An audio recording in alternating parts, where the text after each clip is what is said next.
I'm a 33-year-old office worker. My husband, Tony, is 5 years older and we've been married for 7 years. Currently, due to certain circumstances, I live with my mother. Please ask me how I ended up in this situation.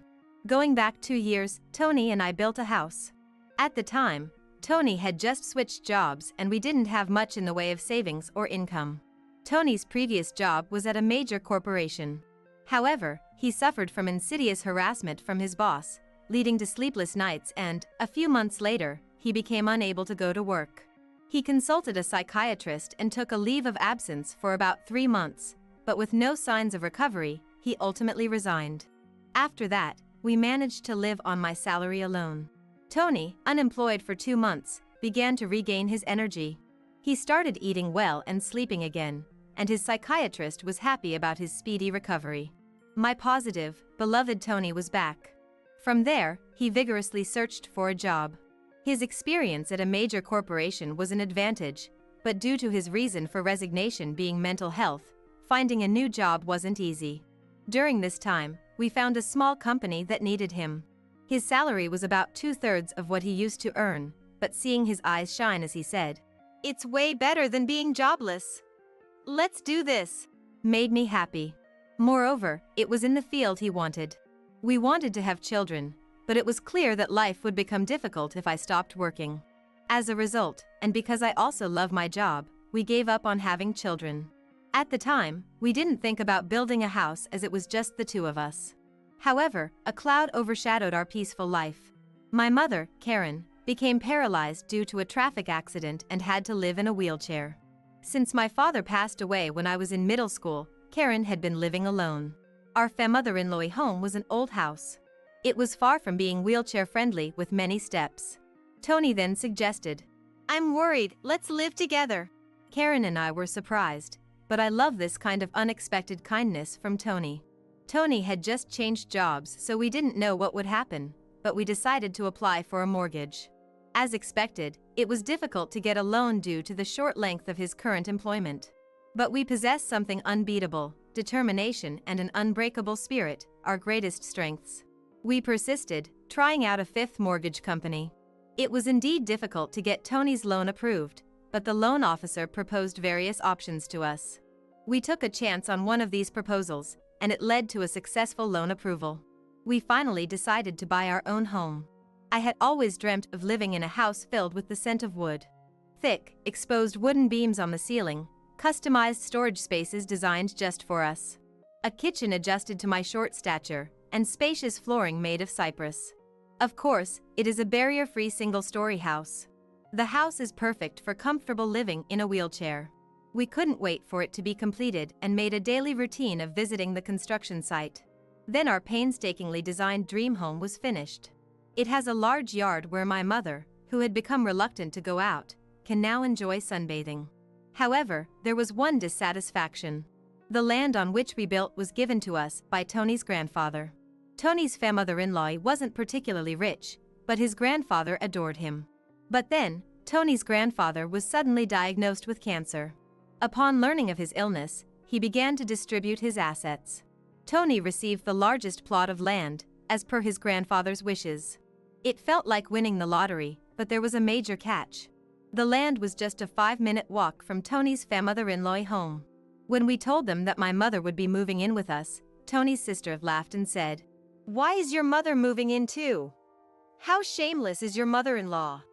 I knew marrying a strange woman like you would cause trouble." Tony's mother also snidely remarked, "Isn't it awful for my son to be dragged into caring for the elderly? Aren't you some kind of curse?" Even during these times, Tony defended my mother and me, saying, "It's the land that Grandpa gave me. There's no reason for anyone to complain." Tony's mother and sister are quite malicious, almost world-class. I think it's a miracle that such a kind person like Tony was raised in that mother-in-law. To me, he's like a beautiful lotus flower blooming out of the mud. Tony always said about his family, "I have 2 great examples of what not to be at home." But I'm sure the reason Tony's grandfather gave us this land was probably because he wanted us to look after his mother in her old age. He also had other properties and gave Tony's sister a parking lot located 10 minutes walk from their mother-in-law home. In terms of size, It's about 2/3 of the land that Tony received. However, it already has a full parking contract, so the monthly parking lot income is significant. Personally, I would have preferred that. But you can't complain about a gift. It is something to be grateful for. In reality, thanks to my GIL, we were able to build a house. Having no cost for the land and being able to use it as collateral for a loan made a big difference. Once the house was completed, we invited my mother-in-law and sister-in-law's mother-in-law. However, during construction, we heard from the builders that they had come to see the house several times without our permission. They arrived an hour and a half later than the agreed time without any apology. Pardon our intrusion. This is kind of like Grandpa's house too, so it's kind of like our house as well. Oh, such a nice house. The smell of wood is nice, no need for air fresheners, said my sister-in-law as she waltzed in. Even though her shoes were muddy because of the rain, she didn't mind at all and went straight into our newly built house. Her husband also walked around in muddy shoes, ignoring the slippers we had prepared. When I urged, "We have slippers available if you'd like to wear them," my sister-in-law laughed and replied, "It's such a hassle, you can just wipe the floor." From the get-go, the atmosphere was terrible. And, of course, they came empty-handed. After touring the rooms, they reached my mother's room. My mother's room is the most spacious and has the best sunlight. At my mother's request, we designed it like a duplex, complete with a kitchen. It's a room like a second living area. Seeing this, my mother-in-law said, "I'm fine with this room. I want to live here." An absurd thing to say. Furthermore, my mother-in-law told my mother, "You were fortunate to have that accident, weren't you? Thanks to being paraplegic, you've moved from that old shack to such a nice house. Isn't it a turn of fortune?" My mother said nothing, but she looked so sad. Inside, I was boiling over with anger. But before I could respond, Tony spoke up. "What did you just say? There are things you can and can't say to people. It makes me question your humanity. I don't even want to think that you're part of my mother-in-law. You're the worst. Apologize now," Tony said in a strong tone. Whether they found this amusing or not, my mother-in-law and sister-in-law glared at me. Then my sister-in-law confronted Tony with a heated look. "What? What's this all about? That's a total turn-off. It's not cool to invite people and then treat them like that. Just because you built a house doesn't mean you can act all high and mighty." The mother-in-law joined in, too. "Anyway, my son went off the rails because he ended up with a wife like you. You are a jinx." Tony didn't stay sister-in-law either. "Enough is enough. This mess started because of your rude remarks. You were saying that the accident was a good thing, and calling my wife a jinx. I won't forgive you for that." The mother-in-law and sister-in-law looked frustrated by Tony's strong rebuttal. Then, my mother, who had been watching the whole scene, apologized with a regretful look. "It's okay. I'm living together with them because I actually had an accident, and it's true that I was able to live in this beautiful house from a rundown one. Your son has always been kind to me. Thank you." Perhaps feeling guilty, the mother-in-law and sister-in-law left, shooting me a nasty look.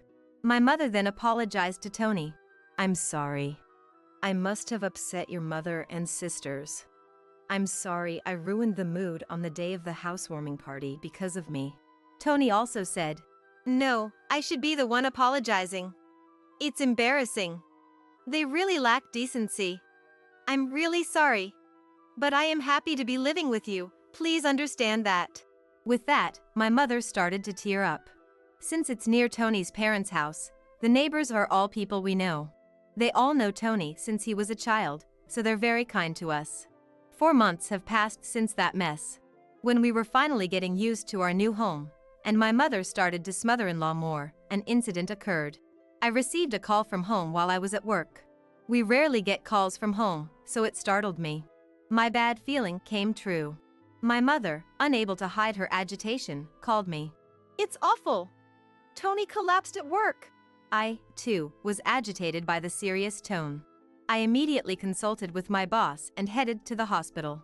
On the way, I tried to remain calm by unconsciously imagining positive scenarios like, "When I get to the hospital, he'll be all right," and joking around to keep me in good spirits. But when I arrived at the hospital, I couldn't believe my eyes. My husband, who was supposed to have gone to work cheerfully after eating breakfast as usual. We were supposed to have a movie date this weekend. But now, what I see is him, with countless tubes connected to his body. I was completely lost. The doctor said, "He's in a very dangerous condition. Even if he survives, we don't know if he will regain consciousness." I felt as if I was in a movie, and I couldn't even cry. I prayed fervently. Yet, my prayers went unanswered. My husband, Tony, passed away just like that. In my state of shock, my mother-in-law and sister-in-law showed up, as expected. When they heard that Tony had passed away, my sister-in-law aggressively asked, "Did you poison him or something? Were you after his life insurance money? Did you poison him or something? Were you after his life insurance money?" Following suit, my mother-in-law cornered me too. "Bad things always happen when you're around. Just like your mother. You really are a jinx." I was so sad, I couldn't speak. Just then, my mother arrived in a caregiver's taxi. She was crying at the circumstances of Tony's death.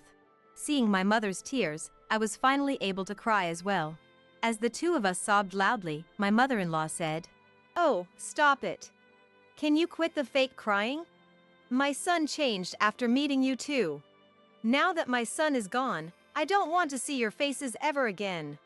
Don't appear before us again." And then she left the hospital. From there, we had a funeral director come in and arrange the schedule for the funeral. We headed to the funeral home. Tony's cause of death was a subarachnoid hemorrhage. I can't believe it, he was fine until morning. When I informed my mother-in-law about the funeral schedule, she replied unexpectedly, "He always sided with you too, so I won't attend the funeral. My daughter won't come either." Many people from Tony's company and his friends attended the viewing. However, neither my mother-in-law nor my sister-in-law and her husband were present.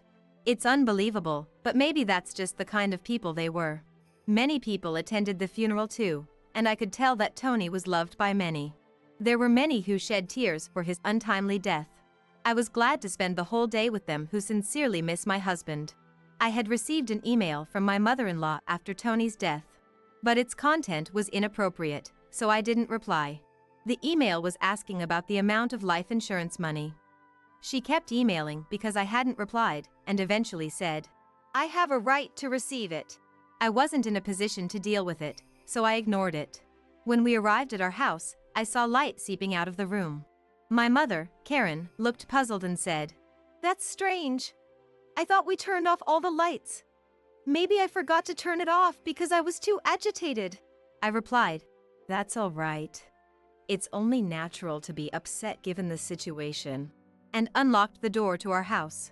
Sure enough, we could hear the sound of a TV coming from inside. Definitely weird. My mom and I exchanged glances, then fearfully entered the room. There, sitting in the room were my sister-in-law and her husband. "What are you doing?"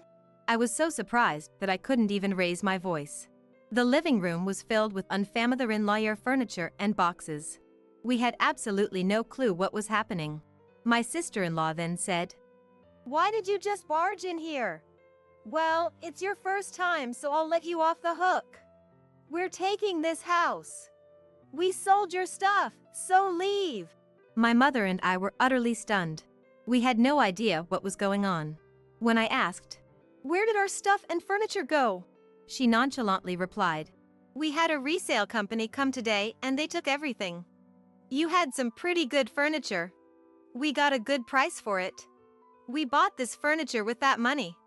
Who wants furniture that a dead person used? It's bad luck, isn't it? I'm the type to care about such things. Your stuff is packed in these boxes. I don't know if you're minimalists or just poor, but it was a relief that you had so few things." The furniture was carefully chosen by my husband. I absolutely couldn't forgive them. My mom was also furious, her face turning beet red, but she was too shocked to reply. I immediately called the resale company. After explaining the situation, they agreed to treat the items as stolen and return them. Honestly, now that my husband is gone, I want nothing to do with his mother-in-law. But I do feel a desire to stay in the house filled with memories of him. As I was struggling with these feelings, my mother said to me in a voice only I could hear, What do you think Tony would say if you were here now? Maybe he'd say we should leave? I'm sure that's true. Tony always used to say, "It's worth spending time with people who understand you." But there are also people who just won't get it, no matter how much you explain. It's a waste of time dealing with those low-level aliens. He was in fact talking about his mother and sister. I can see it clearly now. If we continue to live here, his mother-in-law and relatives will keep interfering. I impulsively signed a lease on an accessible apartment. My mother was taken aback by my decisiveness. I asked the resale company to keep the furniture for a few days, and it was moved to the new apartment 3 days later. In exchange for moving out, I made the mother-in-law and sister-in-law promise to cut ties with us. And so, a new life began with just my mother and me in the apartment. It seems that Tony had so many life insurance policies it was almost obsessive. Tony often joked, always with a smother-in-law, "When I die, you guys will be rich." True to his word, my husband left my mother and me enough money to be comfortable for the rest of our lives. He was unable to secure a mortgage when we bought the house. So, being an employee at a major corporation, I purchased the house under my name. I ensured that, even if something happened to Tony first, I certainly wasn't stupid enough to continue paying a mortgage for a house I wouldn't live in.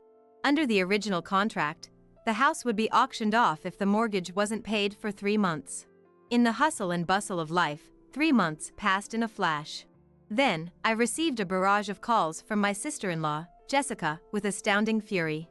My call history was filled with Jessica and my mother-in-law, Linda. "What the heck?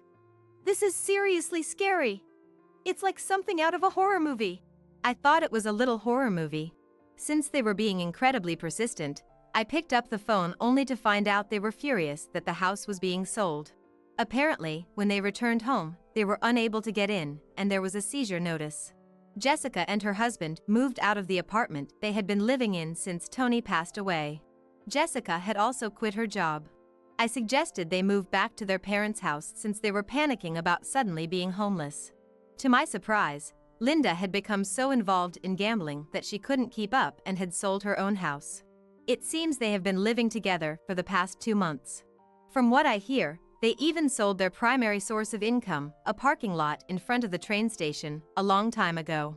Now, Linda and Jessica's mother-in-law are completely homeless. When Linda said, "I'm sorry for everything. Let's get along. Can you lend me some money, please?" I replied, "I think it's best if you stay away since I'm a jinx. We're strangers now that we've severed ties." Linda fell sister-in-law after mumbling a week. In my mind, I was laughing, thinking, who's the real bad luck charm here? Then, when I said, "I won't lend you a single cent," Jessica, who had been listening to the conversation next to Linda, shouted, "You devil! Bring us the money right now!" "Hee, I'm a devil and bad luck, so I'm going to hang up now," I replied and ended the call. In truth, I had a lawyer involved for the past 3 months, pushing for the auction of the house. I thought it was an unusual case, but apparently, it's not that uncommon. The house was sold without any major trouble, allowing our mother-in-law a moment of respite. We plan to find a new home with the money Tony left us. Given it's just my mother and I, we don't need a big house. We'd rather prioritize security as 2 women living together.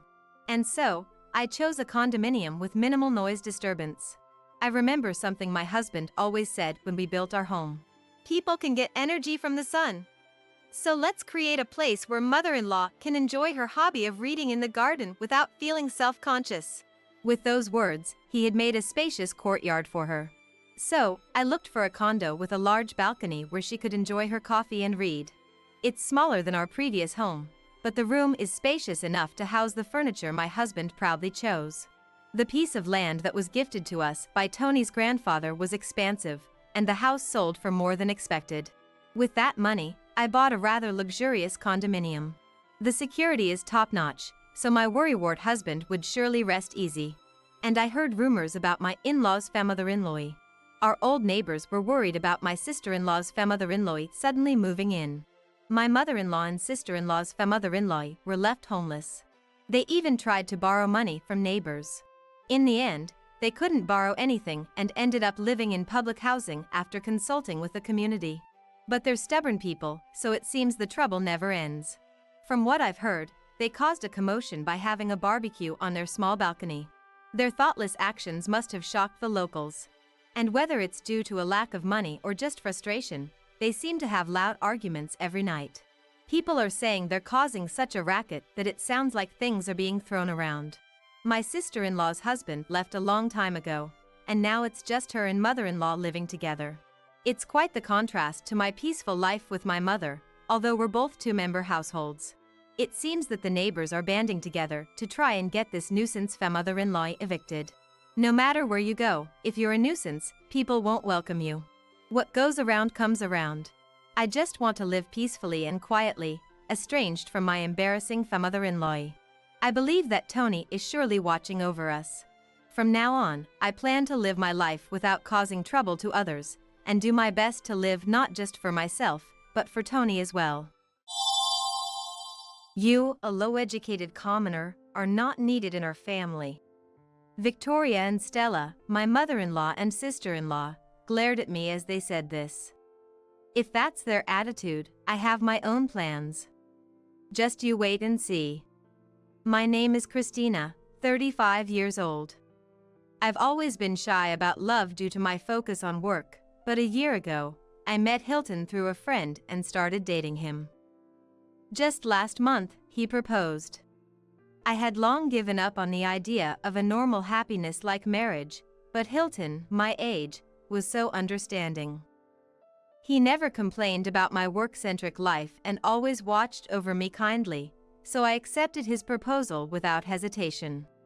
We're planning to have the wedding in 6 months, and I'm currently in the midst of dieting. Usually glued to my computer from morning to night, I wasn't overweight, but I was out of shape due to a lack of exercise. I was working hard to tone up. The reason was simple, for the wedding. Even though I've been a career woman until now, I'm still a woman. I wanted to wear my wedding dress, likely a once-in-a-lifetime event, in the best shape of my life. Though it felt a bit extravagant, I hired a personal trainer and started going to the gym every morning before work. Despite being busy with work, Hilton and I were making wedding preparations together and everything was going smoothly. Last week, I introduced Hilton to my parents, and next weekend, Hilton was planning to introduce me to his parents. But unexpectedly, I ran into Victoria the other day. I was shopping for a dress at Macy's in New York to wear to a family meeting with Hilton's side. I usually decide on my clothes alone, but since I was meeting my in-laws, I thought I'd include Hilton's opinion and went shopping together. Then, "Oh, Hilton?" I turned around when someone suddenly called out and saw an elegantly dressed elderly woman standing there. "It is you, Hilton." "Huh? Mom? What are you doing here?" "Just shopping, as usual." "Oh? And who is this young lady?" "Ah, I'm Christina. I'm in a good relationship with Hilton. Nice to meet you." "Oh my, you must be his girlfriend." "Nice to meet you too. I'm Hilton's mother, Victoria." I was surprised by the sudden encounter, but Victoria was a very kind and elegant lady. No wonder, since Hilton comes from a long line of doctors and his family is quite renowned locally. Hilton is also a doctor, though still practicing. "Oh dear, this is a problem." "What's the problem?" "Well, the thing is, we've decided to get married." "What? Really? You should have said that sooner." "I told you I was going back home next week, right? I planned to take Christina with me for a family meeting. We already had one with Christina's family." Victoria, understandably, was taken aback, but then she smiled warmly. "That's wonderful news." That's what he said. Unexpectedly, I felt reassured by Victoria's friendly and bright demeanor. But that was short-lived. Soon after, I would come to see her true nature. Despite it being our first meeting, Victoria wanted to exchange contact information with me. Looking uncertainly at Hilton, he said, Well, we'd exchange it eventually. It's fate, I suppose. He said that, so. Sorry for the odd order, but. With that, I exchanged phone numbers with Victoria. I bought the dress I wanted, and then parted ways with Hilton, each of us heading home. Then, as if timed perfectly, my mobile phone rang.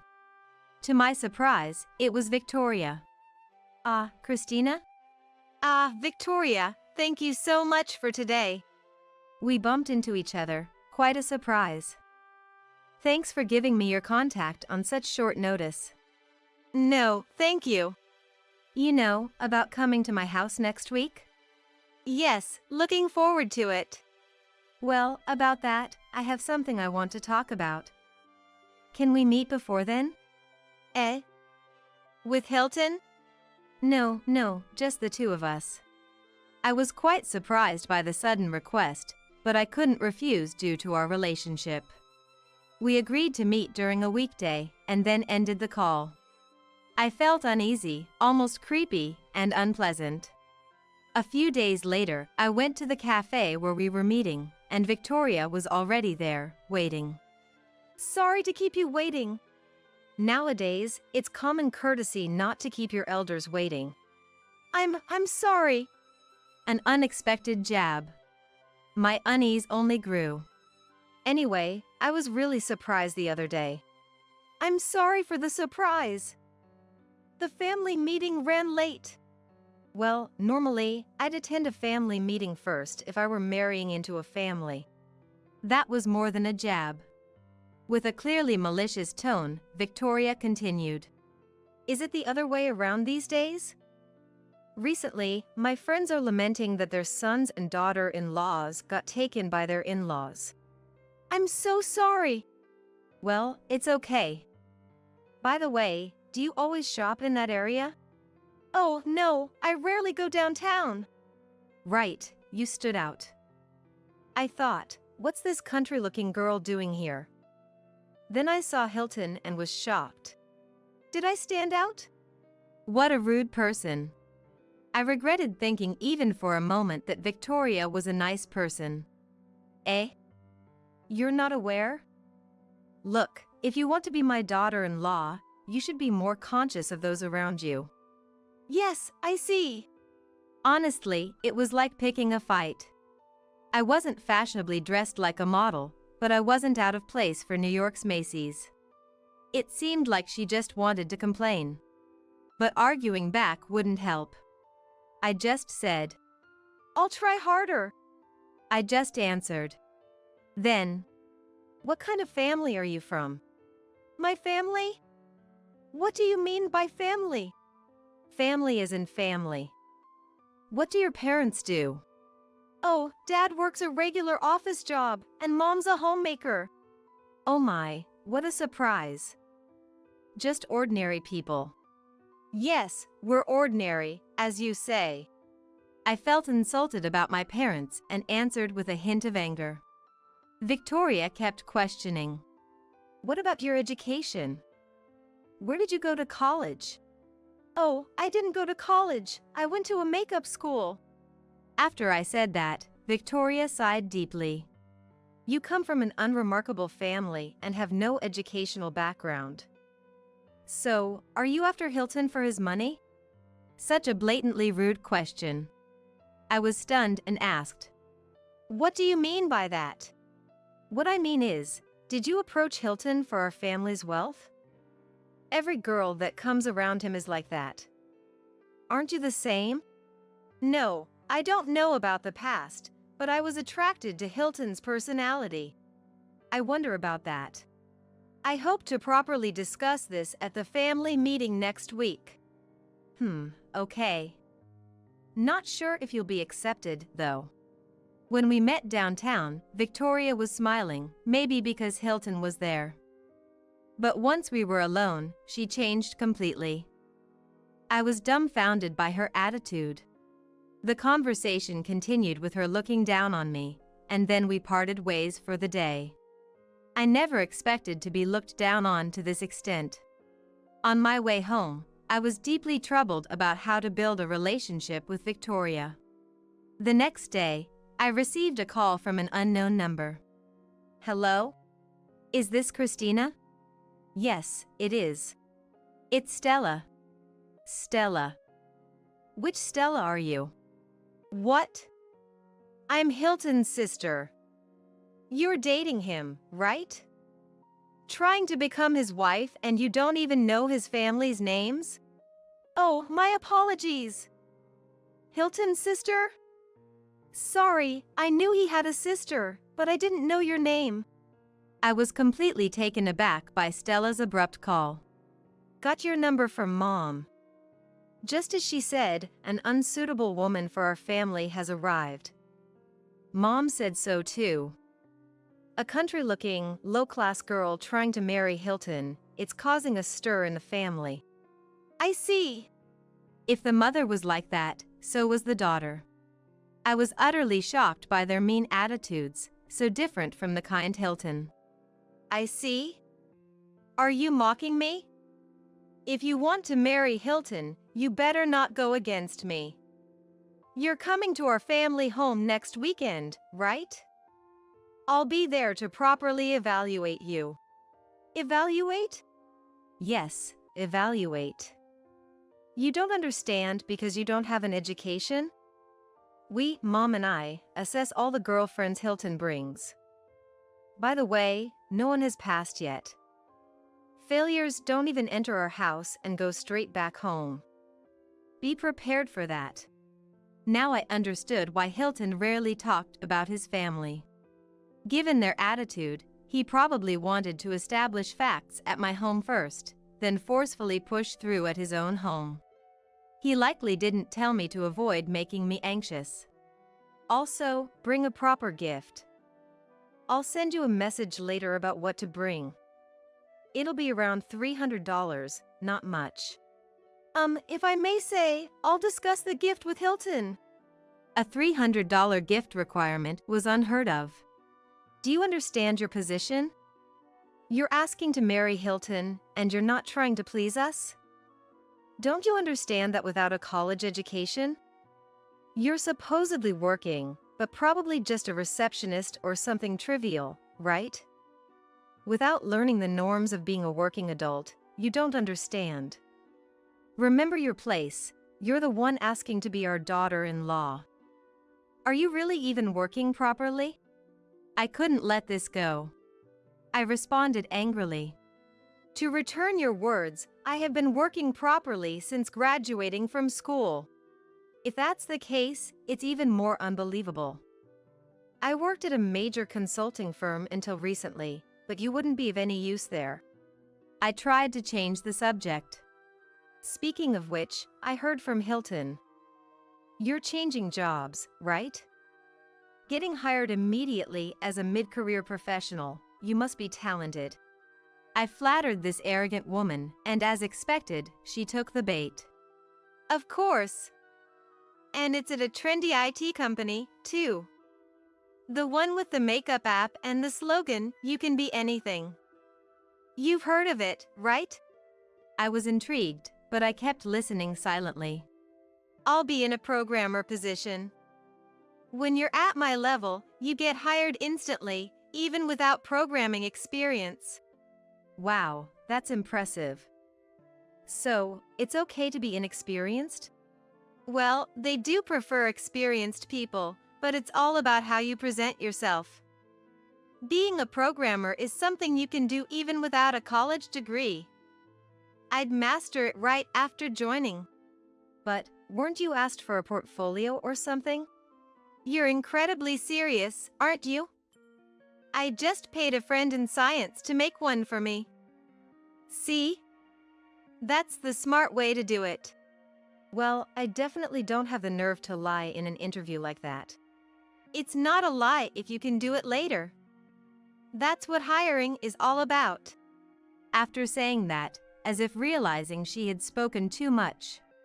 Enough with the flattery, just make sure to bring a proper gift. She said and abruptly hung up. I was shocked by Stella's character, just like with Victoria. I couldn't keep quiet about this and told Hilton as soon as I got the gift request message from Stella. Seriously? They said that? Sorry for not telling you. I didn't want to make you anxious.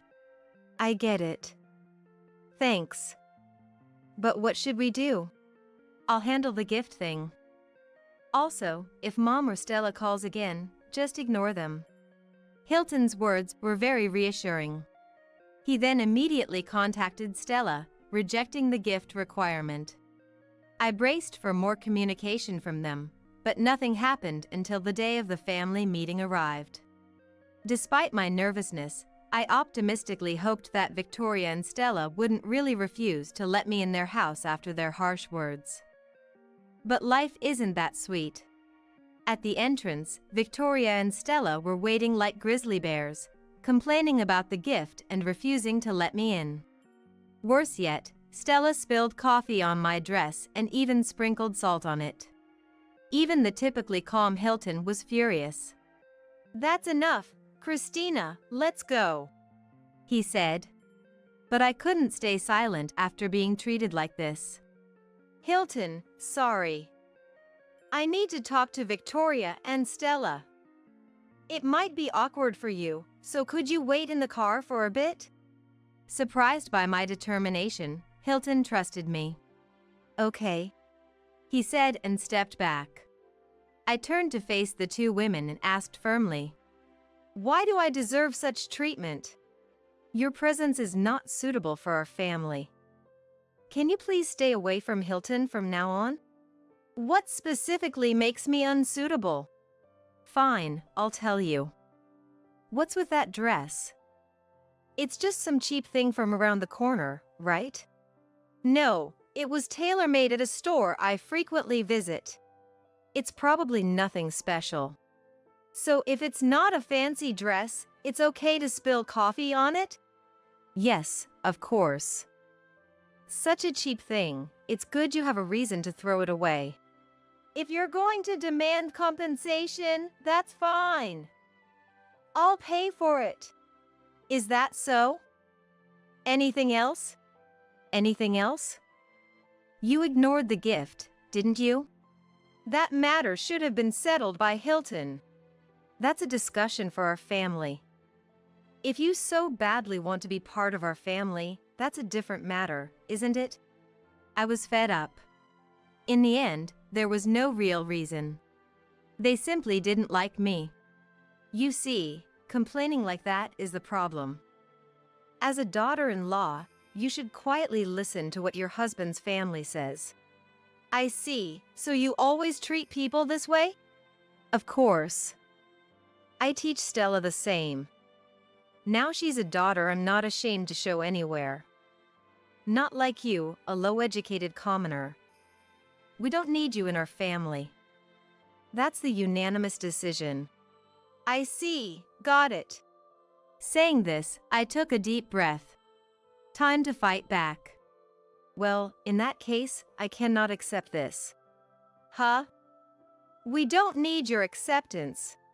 Smiling at Stella, I said, "Stella, in that case, your job offer is revoked." "What? That's hilarious. What offer are you revoking?" "Your job offer.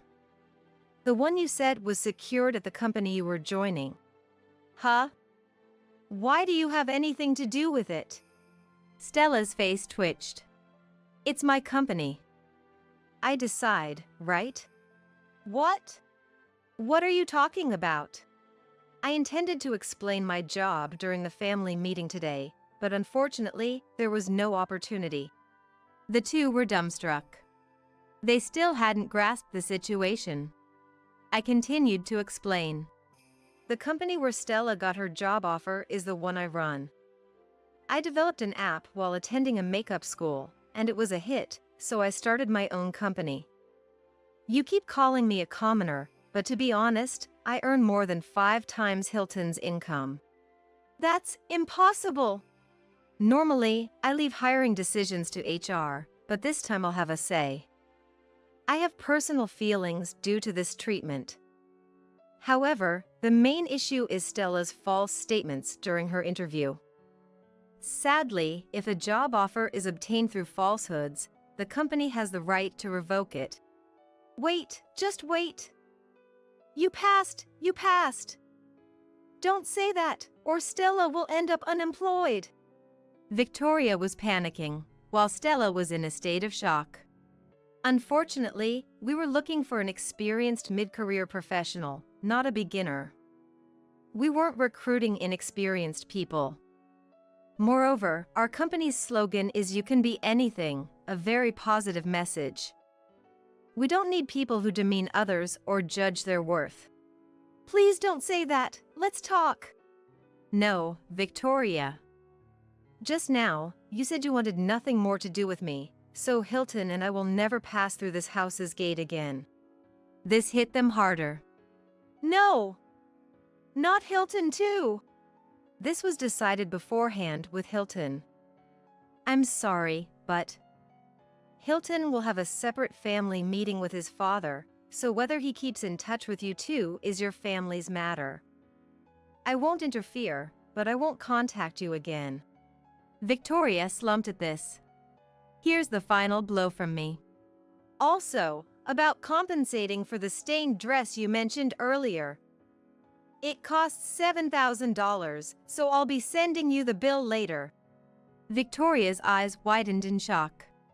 Victoria, I don't usually shop at such places. I mostly go to exclusive VIP lounges. Take care. Saying this, I confidently turned my back on them and started walking. Hilton was waiting outside the car. Tough day, thanks. I might have gone too far, but thanks for understanding. It's okay. Let's go eat something delicious. 6 months later, we had our wedding as planned. Only our dearest friends, who we truly wanted there, attended. Of course, Victoria and Stella weren't there. Father-in-law, looking a bit uneasy, was the only one from their family celebrating with us. Apparently, father-in-law had been fed up with Victoria and Stella's selfishness for a while, and this incident was the last straw. He started discussing divorce. Meanwhile, Stella, whose job offer was revoked, couldn't find employment and ended up working part-time at a convenience store, the very kind of place she used to scorn. We plan to teach our children when we have them. You can be anything. But only if you don't speak ill of others and work hard. There will always be people who act superior because of their family or status, but I'm sure our child will be just fine. That's what I thought, surrounded by friends' smiling faces under a clear sky at our wedding.